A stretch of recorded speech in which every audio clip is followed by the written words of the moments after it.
पठाउन सम्बन्धित निकायलाई निर्देशन दिने। दसैँका लागि चाहिने खसी, बोका र च्याङ्राको अभाव हुन नदिन पशु वधशालाको तत्काल अनुगमन गरेर मरेका खसी र कुखुरा बिक्री वितरणमा रोक लगाउन पनि समितिले निर्देशन दिएको छ।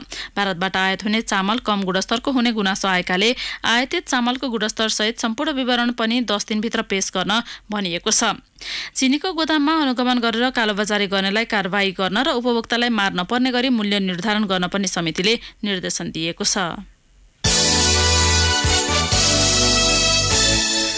प्रधान सेनापति पूर्णचन्द्र थापाले आइपर्न सक्ने जुनसुकै सुरक्षा चुनौती सामना गर्न नेपाली सेना तयार रहेको बताउनु भएको छ। विखण्डनकारी र हतियारधारी समूहलाई सेनाले पनि सूक्ष्म ढङ्गले नियालिरहेको भन्दै उहाँले जुनसुकै सुरक्षा चुनौती सामना गर्न सेना सक्षम रहेको बताउनुभयो। दसैँ, तिहार र छठ पर्वको उपलक्ष्यमा सैनिक मुख्यालय जङ्गी अड्डामा आज आयोजित पत्रकार सम्मेलनमा प्रधान सेनापति थापाले विखण्डनकारी र हतियारधारी समूहलाई नेपाल प्रहरीले कानुनी दायरामा ल्याइरहेको उल्लेख गर्दै आगामी दिनमा आउन सक्ने परिस्थितिप्रति सेना चनाखो रहेको बताउनुभयो। नेपाली सेना संविधान विरोधी र विखण्डनवादी तत्त्वहरूका गतिविधिबाट उत्पन्न हुन सक्ने सम्भावित सुरक्षा चुनौती र खतराहरूलाई सूक्ष्म रूपमा नियालेर निरन्तर मूल्याङ्कन गरिरहेको छ र त्यो राष्ट्रिय सेनाको धर्म पनि हो, अर्थात् जिम्मेवारी पनि हो। राजनीतिक माध्यम नै आन्तरिक द्वन्द्व समाधानको सही विकल्प हो, तर राष्ट्रसँग अन्य विकल्पहरू पनि रहेका हुन्छन् भन्ने पक्षलाई बिर्सन मिल्दैन। संविधानले सुम्पेको जिम्मेवारी पूरा गरी राष्ट्रिय स्वाभिमान र भौगोलिक अखण्डता सुनिश्चित गर्नु नेपाली सेनाको परम कर्तव्य हो, तर त्यो नेपाली सेनाको एकल प्रयासबाट मात्र सम्भव छैन भन्ने विषय मैले यसअघि पनि राखिसकेको छु। सरकारद्वारा निर्देशित सबै अधिकार पालन गर्ने भन्दै उहाँले सीमा क्षेत्रमा हुने अराजक गतिविधि नियन्त्रण गर्न समेत सेना तयार रहेको बताउनुभयो। सेनाभित्र भ्रष्टाचार मौलाएको स्वीकार गर्दै थापाले आफू सङ्गठनभित्रको भ्रष्टाचार हटाउन समेत लागि परेको जानकारी दिनुभयो। सेना व्यवसायी भएको आरोप लागेको समयमा प्रधान सेनापतिले सेनाले हस्पिटल, पेट्रोल पम्प लगायत सञ्चालन गरेर व्यापार गर्न नखोजेको बताउनुभयो। यस्ता क्षेत्र नाफामुखी नभएर नेपाली सेनामा कार्यरत कर्मचारीको कल्याणका लागि मात्र भएको उहाँले प्रश्न पार्नुभयो। सेनाभित्र रहेका विकृति र विसङ्गतिलाई न्यूनीकरण गर्न आफूले कुनै कसर बाँकी नराख्ने भन्दै थापाले त्यसका लागि काम सुरु गरिसकेको बताउनुभयो। सेनाबाट हुन सक्ने अपारदर्शिता सम्बन्धी प्रश्नको भने सेनाले पनि जवाफ दिनै पर्ने हुन्छ। नेपाली सेनालाई प्राप्त हुने बजेट र मातहतमा विनियोजन गरिने बजेटको अधिकतम सदुपयोग गरी प्रभावकारी कार्यान्वयन गर्न पारदर्शी प्रयोगमा विशेष जोड दिइनेछ। यसका लागि सम्बन्धित कमान्डर तथा लेखा उत्तरदायीहरूलाई जवाबदेही बनाउनका लागि नेपाली सेना आर्थिक निर्देशिका 2075 तयार भई लागू हुने क्रममा रहेको छ। यसमा मैले शून्य सहनशीलताको नीति लिएको छु। यसका लागि प्रभावकारी अनुगमन संयन्त्रको विकास हुने क्रममा रहेको छ। सेनाभित्र नातावाद, कृपावाद मौलाएको भन्ने जनगुनासो आफूले सुनेको भन्दै उहाँले त्यस्तो कार्यलाई पूर्ण रूपमा नियन्त्रण गर्ने बताउनुभयो। निष्क्रिय रहेको सैनिक अदालतलाई समेत सक्रिय बनाउने उहाँको भनाइ थियो। फरक प्रसङ्गमा सेनापति थापाले भारतमा भएको बिमस्टेक राष्ट्रहरूको सैन्य अभ्यासमा सरकारको धारणा अनुसार नै सहभागिता नभएको उल्लेख गर्नुभयो। पछिल्लो समय प्रहरी संगठनप्रति जनमानसमा बढेको असन्तुष्टिलाई लिएर प्रहरी महानिरीक्षक सर्वेन्द्र खनालले गुनासो गर्नुभएको छ। एकाध र प्रतिनिधिमूलक घटनालाई लिएर सिङ्गो प्रहरी संगठनको मानमर्दन गरिएकोमा उहाँको गुनासो छ। 66औं प्रहरी दिवसको अवसरमा प्रधान कार्यालय नक्सालमा आयोजित कार्यक्रममा महानिरीक्षक खनालले गत वर्ष 90% अभियुक्त पक्राउ गरेर अनुसन्धानको दायरामा ल्याउन सफल हुनुलाई पनि नजरअन्दाज गर्न नहुने बताउनुभयो। उहाँले प्रहरी संगठनको मूल्याङ्कन गुण र दोषका आधारमा हुनुपर्नेमा जोड दिनुभयो। भूमिगत संगठनको आवरणमा हुने अपराध र राजनैतिक दलको आवरणमा हुने चन्दा आतंक रोक्न पनि नेपाल प्रहरी सफल भएको उहाँको दाबी थियो। कञ्चनपुरकी 13 वर्षीय बालिकाको बलात्कारपछि हत्या प्रकरणलाई लिएर प्रहरीको आलोचना भइरहेको तर्फ संकेत गर्दै खनालले प्रहरी संगठनमै पनि शुद्धिकरणको अभियान सशक्त पारिएको बताउनुभयो। अनुसन्धान जनधारणा भन्दा विज्ञको रायमा भर पर्ने र यसमा समयसीमा तोक्न नसकिने खनालले दलिल गर्नुभयो। नेपालगञ्जमा भगवान श्रीरामको चरित्रमा आधारित रामलीला प्रदर्शन भइरहेको छ। नवरात्रसँगै सुरु रामलीला हेर्न मध्यरातमा समेत दर्शकको घुइँचो लाग्ने गरेको छ। समाजलाई आदर्श पथतर्फ डोर्याउन भगवान रामको कथालाई कलाकारले निकै सजीव ढङ्गले प्रस्तुत गर्छन्, जसमा दर्शकले मनोरञ्जन र नैतिक शिक्षा एकसाथ पाउँछन्। नेपालगञ्जबाट सहकर्मी जे पाण्डेको रिपोर्ट। बताइए महाराज, हमको इसलिए बुलाया है, ऐ रमादिक अप्सरा, परियों की सरदार, गाओ तान लगाए के राग बसंत बहार। ये देख रही हो ना। यी संवाद रामलीला प्रदर्शन गर्न मथुराबाट आएका पात्रका हुन्। राम राज्यको कल्पनाका साथ हरेक वर्ष नवरात्र सँगै यहाँ रामलीला प्रदर्शन हुँदै आएको छ। रामलीला रमाइलो मात्र होइन, अहिलेका मानिसको चरित्र सुधारमा पनि यसले मद्दत पुर्याउने रामलीला सञ्चालक समितिका महामन्त्री जगदीश प्रसाद वैश्यको आशा छ। रामलीलामा जुन कुरा दर्शाइएको छ त्यो हेर्नु छ भने यो राज्य जुन छ राम राज्य भइहाल्छ। त्यसले मनन गरौँ भने यसको जुन समाज छ नि, आज राष्ट्र छ, यो कहाँ पुगिहाल्छ। रामलीलाका पात्रहरू चयन गर्दा रावणको कायिक विराटता, सीताको प्राकृतिगत कोमलता जस्ता विशेषता प्रति ध्यान दिइन्छ। तर यस पटक कलाकारमा त्यो विशेषता देखिँदैन। रंगमञ्चीय दृष्टिले रामलीला 3 प्रकारका हुँदै आएका छन्, सचल लीला, अचल लीला र स्टेज लीला। नेपालगञ्जमा स्टेज लीला देखाइन्छ। रामलीलाका स्थानीय अभिनेताहरू साधुराम वैश्य, सर्जु प्रसाद खत्री, छेदीलाल बाहुन, कन्हैयालाल बाहुन, भोलानाथ वैश्य, राम दुलारे वैश्य र बर्दिया राजापुरका गुरुप्रसाद वैश्यको देहान्तपछि भारतबाट कलाकार मगाउन थालिएको हो। भगवान श्रीरामको लीला प्रदर्शन गर्न मथुराबाट आएका राधा रमण शर्मा। अभिमान भगवान किसी का रहने नहीं देते। रावण में भी यही अभिमान था। यद्यपि रावण भूत भविष्य वर्तमान तीनों कालों की बात जानने वाला था, परंतु मरना तो उसे भी बड़ा। तो यही शिक्षा मिलती है। लीलाका चरित्र नायक श्रीराम गम्भीर, वीर, धीर र शालीन भएकाले यो लीलाको नृत्यमा संगीत प्रधानता हुँदैन। काशी, अयोध्या र वृन्दावन रामलीलाका प्रमुख स्थल हुन्। नेपालगञ्जमा त्यहीको अनुसरण गरिँदै आइएको छ। रामलीला सञ्चालक समितिका अध्यक्ष सन्तोष कुमार कनौडिया। हाम्रो समाजमा राम राज्यको जुन परिकल्पना छ त्यसैको उद्देश्यमा चाहिने कि घर घरमा भगवान रामको आदर्श एक आदर्श परिवार जन्म लियोस्, त्यसैको चाहिँ उद्देश्य लिएर हामीले चाहिँ रामलीलाको मञ्चन गराउँछौँ। लीलामा निकै आकर्षक ढंगले रामका विभिन्न स्वरूपहरू देखाइन्छन्। अर्कातिर घर भित्रै भेदी भए भने जस्तो सुकै बलशाली व्यक्ति र राष्ट्र पनि कमजोर हुन्छ भन्ने सन्देशसँगै शक्तिका आधारमा अहंकार गर्नेको कुनै न कुनै दिन अन्त हुने सन्देश दिनु नै लीला प्रदर्शनीको प्रमुख उद्देश्य हो। रेडियो कान्तिपुरका लागि जे पाण्डे, नेपालगञ्ज।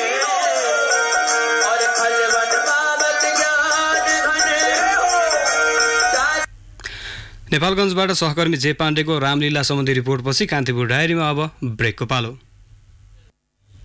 ब्रेकपछि कान्तिपुर डायरीमा अब बाँकी प्रसङ्ग। राष्ट्रिय मानवाधिकार आयोगले कञ्चनपुरमा बलात्कारपछि हत्या भएकी बालिकाको भेजिनल स्वाबको नमुना र डीएनए लगायत प्रमाणहरू सुरक्षित राख्न प्रहरी प्रधान कार्यालयलाई निर्देशन दिएको छ।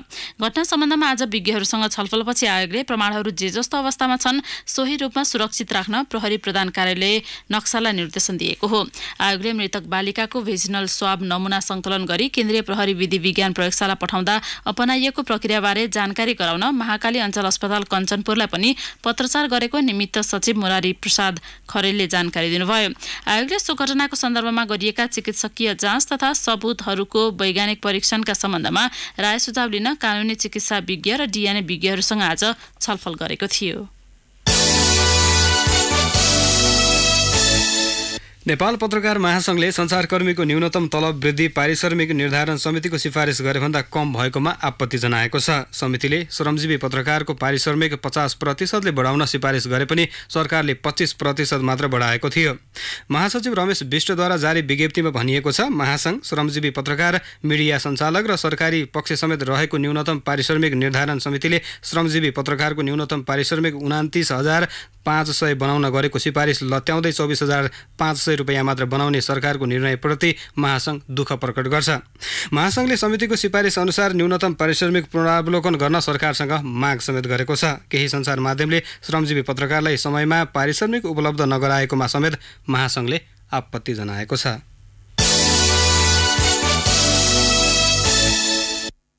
राष्ट्रिय सभाको विधान व्यवस्थापन समितिले आगामी माघ मसान्तसम्मको कार्ययोजना तय गरेको छ। संघीय संसदका दुवै सदनका विषयगत समिति गठन भएको 3 महिना बितिसक्दा समसामयिक विषयमा छलफल भए पनि कार्ययोजना भने तय गरेका छैनन्। विधान व्यवस्थापन समितिले भने माघ मसान्तसम्मको कार्ययोजना तय गरेको हो। समितिले तय गरेको कार्ययोजनामा दशैं तिहार बीचमा विद्यमान ऐनहरू र नेपाल पक्ष राष्ट्रिय भएका सन्धि सम्झौताहरूको सूची संकलन गर्ने उल्लेख छ। यस्तै कार्तिक मसान्तसम्ममा संकलित विवरणको वर्गीकरण र प्राथमिकीकरण गर्ने समिति सचिवालयले जनाएको छ। यस्तै मङ्सिर पहिलो साता ऐन मापन प्रक्रिया र प्राथमिकता क्रम निर्धारण गरी राष्ट्रिय स्तरको कार्यशाला आयोजना गर्ने समितिले जनाएको छ। मङ्सिर दोस्रो सातादेखि माघ मसान्तसम्म संघ, प्रदेश र स्थानीय तहसँग संयुक्त र छुट्टा छुट्टै जिल्ला स्तरमा अन्तर्क्रिया गर्ने कार्ययोजना छ। समिति बैठकहरूमा विभिन्न मन्त्रीहरूलाई बोलाएर सार्वजनिक महत्त्वका विषयमा निर्देशन दिने काम पनि समितिहरूले गरिरहेका छन्। यद्यपि संघीय संसद र अन्य समितिले भने क्यालेन्डर बिना नै आफ्ना काम अघि बढाएका छन्। बेल्जियममा आगामी आइतबार हुन लागेको स्थानीय चुनावको प्रभाव नेपाली समुदायमा पनि गाढा हुँदै गएको छ। बेल्जियममा 2 दशकदेखि बसोबास गर्दै आएका 8,000 र लुभेन शहरमा 3,000 को संख्यामा नेपाली रहे पनि मतदानका लागि बेल्जियमकै नागरिक हुनुपर्ने भएकाले 700 जनाले मात्रै मतदान गर्न पाउने भएका छन्। यति हुँदा पनि समग्र नेपाली समुदायलाई नै चुनावी रन्कोले छोएको छ। बेल्जियमबाट सहकर्मी निलम घिमिरेको एक रिपोर्ट। यसपटकको स्थानीय चुनावमा लुभेन शहरबाट मात्र 5 जना नेपालीले फरक राजनीतिक दलबाट उम्मेदवारी दिएका छन्, जसमध्ये 1 जना महिला छिन्। आउँदो आइतबार हुने चुनावका लागि स्थानीय बजार मात्रै होइन, नेपाली समुदाय पनि तातेको छ। युरोपकै दोस्रो ठूलो राजनीतिक दल क्रिस्टिनिटी डेमोक्रेटको तर्फबाट उम्मेदवारी दिएकी 30 वर्षीय उम्मेद्वार रश्मि निरौला जो चाहिँ यहाँनिर भर्खर आउनु भएको छ, उहाँहरूको लागि चाहिँ आउने बित्तिकै एउटा इन्फर्मेसन प्रोभाइड गर्नको लागि एउटा इन्फो बाली हामीले चाहिँ स्टार्ट हाउसमा चाहिँ एउटा फोकस गरेर हाम्रो नेपाली हाम्रो लागि भनेर नेपाली नै राख्न त मिल्दैन, तर अंग्रेजी भाषामा भए पनि एउटा इन्फो बाली चाहिँ स्थापना गरिदिनु भनेर मैले मेरो एजेन्डा नै प्रस्तुत गरेको थिएँ हाम्रो सिडिएनपीमा। अर्का उम्मेद्वार बलिराम झा स्थानीय सानो तर विदेशी तथा शरणार्थीहरूका लागि उदार रहेको ग्रुन पार्टीबाट उम्मेदवारी दिएका छन्। उनी नेपाली समुदायका लागि भन्दा पनि वातावरणका लागि, सबैको स्वास्थ्यका लागि केही गर्ने जनाए। अहिलेको विकराल समस्या क्लाइमेट को अवस्था हेर्नुहोस्, त्यो भएको बेर्गेनर एस्मेन्टन भइरहेछ। यत्रो महामारी भूकम्पहरू आउने कारण के हो त भन्दाखेरि यो पर्यावरणले गर्दा। त्यसकारण पर्यावरण मान्छेको जीवनसँग, मान्छेको लाइफसँग सम्बन्धित कुरो हो। यसलाई चाहिँ सेभ गर्नुपर्छ, जोगाउनुपर्छ, बचाउनुपर्छ।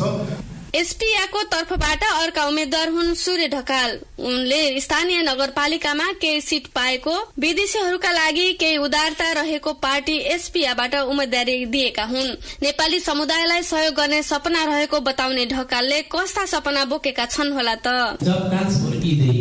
सबैलाई एउटा जबको चान्स हुनुपर्छ भन्ने खालको नेतृत्व पार्टीमा हाम्रो एजेन्डा त्यहाँ सबै तीनपल्ट मैले धेरै कुराहरू। ढकाल, निरौला र झाले जस्तै नेपाली समुदायलाई नै सहयोग गर्ने सपना बोकेका अर्का उम्मेद्वार हुन् कृष्ण केसी। त्यस्तै भेएलडी नामको अर्को सानो तर उदार दलको तर्फबाट लोक राणाले उम्मेदवारी दिएका छन्। उनले जनजातिको मत काट्ने निश्चित छ। फरक 5 पार्टीबाट नेपालीले उम्मेदवारी दिनु उचित हो त? अब दिइसकेपछि स्थानीय नेपाली भोटरले कसरी भोट दिँदा उचित होला त? 2 दशक बेल्जियम बसोबास गरिसकेका स्थानीय बुद्धिजीवी दिपेन्द्र केसी। विभिन्न पार्टीमा छरिएर भन्दा एउटा पार्टीबाट हामीले एउटा समुदायबाट नै एउटा व्यक्तिलाई विशेष गरी मध्यमार्गी पार्टीबाट र यो स्थानीय रूपमा अलिकति बलियो पार्टीबाट पठाउन सकेको भए उपलब्धिमूलक हुने थियो। बेल्जियमको लुभेनवासी उम्मेद्वार नेपालीले सामुदायिक भावनालाई चुनावी मुद्दा बनाउन सकेका छैनन्। उनीहरूको चुनावी मुद्दा तय हुनु राजनीतिक दृष्टिले सही ठहरिए पनि नेपाली समुदायले भने त्यसलाई रुचाएका छैनन्।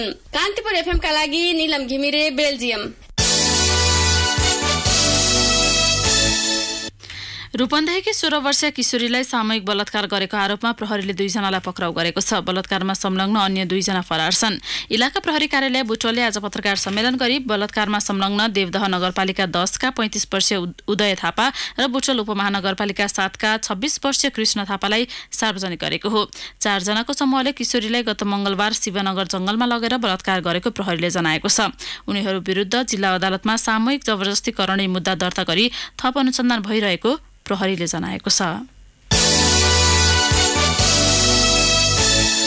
मुक्तिनाथ दर्शनका लागि मुस्ताङ पुगेकी एक भारतीय पर्यटकको लेक लागेर मृत्यु भएको छ। मृत्यु हुनेमा कि 62 वर्षीय यशोदा ब्रह्मन रहेको प्रहरीले जनाएको छ। मन्दिर दर्शन गर्ने क्रममा अचेत भएर लडेकी उनलाई थप उपचारका लागि जोमसोम स्थित जिल्ला अस्पताल पुर्याइएको थियो। उपचारका क्रममा उनको मृत्यु भएको प्रहरीले जनाएको छ। कान्तिपुर डायरीमा अब दोलखा डायरीको पालो। दोलखा डायरीबाट राजेन्द्र मानन्दरको नमस्कार। भूकम्प गएको 3 वर्ष बितिसक्दा पनि दोलखाको 24% निजी घरहरू पुनर्निर्माण हुन बाँकी छन्। सरकारी ढिलासुस्ती, निर्माण सामग्रीको अभाव, भूमिहीनको जटिलता पुनर्निर्माण कार्यमा प्रमुख समस्या देखिएको छ। प्रबलीकरणमा समस्या, बैंकको आलटाल र राष्ट्रिय पुनर्निर्माण प्राधिकरणले गर्ने ढिलाइका कारण भूकम्प पीडितहरूको निजी घरहरू बन्न बाँकी रहेको निष्कर्ष स्थानीय तहका प्रतिनिधिहरूले एक कार्यक्रममा निकालेका छन्। दोलखा सदरमुकाम सरीकोटमा बिक्री भइरहेका अधिकांश प्याकेटका खान्कीहरू खान अयोग्य पाइएको छ। बजार अनुगमनको क्रममा प्याकेटभित्र राखिएका खानेकुराहरू म्याद गुज्रिसकेका वा म्याद गुज्रन लागेका खानेकुराहरू भेटिएका छन्। सरीकोटका अधिकांश मासु पसलहरू पनि मापदण्ड विपरीतका पाइएका छन्। एउटा स्वास्थ्य परीक्षण ल्याब जोखिमपूर्ण र कुनै पनि मापदण्ड पूरा नगरेको हुँदा सरकारी बजार अनुगमन टोलीले सिल गरेको छ। दोलखामा निजी लगानीका जलविद्युत आयोजनाहरूले धमाधम विद्युत उत्पादन गर्न थालेका छन्। नेपालमै पहिलो पटक निजी लगानीको खिम्ती जलविद्युत आयोजना सुरु भएको दोलखामा अहिलेसम्म चित्रिङ, चर्नावती र जिरी खोला जलविद्युत आयोजनाले विद्युत उत्पादन गरिरहेको छ। पछिल्लो पटक निर्माणाधीन 25 मेगावाटको सिंगटी जलविद्युत आयोजनाले चुरुङ निर्माणको काम सकेर विद्युत उत्पादनको अन्तिम चरणमा पुगेको जानकारी गराएको छ। अरू आधा दर्जन जलविद्युत आयोजनाहरू पनि विद्युत उत्पादनको अन्तिम चरणमा छन्। तरकारी खेतीसँगै दोलखा मैना पोखरीका बेलबहादुर खत्रीका खुसीका दिनहरू सुरु भएको छ। मकै र कोदो रोप्दा खानै नपुग्ने उहाँ अहिले खेतीकै लागि वार्षिक 30 लाखसम्म ऋण लिनुहुन्छ। उहाँले करिब 15 रोपनी जमिनमा खेती गर्दै आउनु भएको छ। तरकारीको कमाइले छोराछोरीको पढाइ, जग्गा खरिद तथा घर बनाउनुसम्म पुगेको उहाँ बताउनुहुन्छ। स्थानीय जनमुखी सहकारीले तरकारी खेतीबाट नियमित किस्ता र ब्याज बुझाउने असल उद्यमीको रूपमा पनि उहाँलाई हालै सम्मान गरेको छ। अवस्था दोलखा डायरी आजलाई यति नै, बिदा दिनुहोस्, नमस्कार। दोलखा डायरीपछि कान्तिपुर डायरीमा पुनः ब्रेकको पालो। ब्रेकपछि अब आर्थिक प्रसङ्ग। नेपाल आयल निगमले चाडपर्वको मुखमा पेट्रोलियम पदार्थको मूल्य वृद्धि नहुने प्रश्न पारेको छ। प्रतिनिधि सभाको उद्योग तथा वाणिज्य र श्रम तथा उपभोक्ता हित समितिको आजको बैठकमा नेपाल आयल निगमका निमित्त कार्यकारी प्रमुख सुशील भट्टराईले पेट्रोलियम पदार्थको मूल्य तत्काल वृद्धि नहुने बताउनुभयो। उपभोक्ताको सहजताका लागि आवश्यक कर्मचारी परिचालन गरेर इन्धनको सहज आपूर्तिको व्यवस्था मिलाइएको उहाँले समितिलाई जानकारी गराउनुभयो। भारतबाट ग्यास ढुवानीका लागि नेपाली नम्बर प्लेटका बुलेट सञ्चालनको तयारी अन्तिम चरणमा पुगेको निगमले जनाएको छ। 53वटा नेपाली नम्बर प्लेटका ग्यास बुलेट सञ्चालनका लागि तयारी अवस्थामा रहेको भन्दै भट्टराईले भारतीय ओइल कर्पोरेसनलाई पत्राचार गरिसकिएको जानकारी दिनुभयो। हाल निगमको मासिक घाटा 1 अर्ब 29 करोड रुपैयाँ रहेको छ। पेट्रोलमा प्रति लिटर 5 रुपैयाँ 45 पैसा, डिजलमा 4 रुपैयाँ 43 पैसा र एलपी ग्यासमा प्रति सिलिन्डर 404 रुपैयाँ 73 पैसा घाटा रहेको निगमले जनाएको छ। नेपाली स्टक एक्सचेन्जमा आबद्ध कम्पनीहरूको शेयर कारोबार मापक नेप्से परिसूचकमा आज सुधार देखिएको छ। नेप्से 9.95 अङ्कले बढेर 1228.28 अङ्कमा पुगेको हो। कारोबार भएका होटल र उत्पादन बाहेक बाँकीको उपसूचक बढ्दा बजारमा सकारात्मक प्रभाव परेको छ। आज 25 करोड 23 लाख रुपैयाँ बराबरका 8,62,368 किता शेयर किनबेच भएको नेपाली स्टक एक्सचेन्जले जनाएको छ। कारोबार रकम हिजोको तुलनामा 2 करोड 58 लाख रुपैयाँले बढी हो। सबैभन्दा धेरै मेगा ब्याङ्कले 1 करोड 64 लाख रुपैयाँ बराबरको कारोबार गरेको छ। अब अन्तर्राष्ट्रिय प्रसङ्ग। आम निर्वाचन नजिकिँदै गर्दा अफगानिस्तान सरकारले तालिबान विद्रोही विरुद्ध कारबाही तीव्र पारेको छ। सोही क्रममा आज वार्डाकमा प्रहरी र तालिबान विद्रोहीबीच भिडन्त हुँदा 15 प्रहरी सहित 36 जनाको मृत्यु भएको छ। तालिबान विद्रोहीले क्वाला एजाल जिल्लास्थित प्रहरी चेकपोइन्टमा आक्रमण गर्दा सीमा क्षेत्रमा खटिएका प्रहरी मारिएको स्थानीय अधिकारीलाई उद्धृत गर्दै समाचार संस्था रोयटर्सले जनाएको छ। अब खेल प्रसङ्ग। पल्सर शहीद स्मारक ए डिभिजन लिग फुटबल प्रतियोगितामा नेपाल पुलिस क्लब र 3 स्टारले विजय सुरुवात गरेका छन्।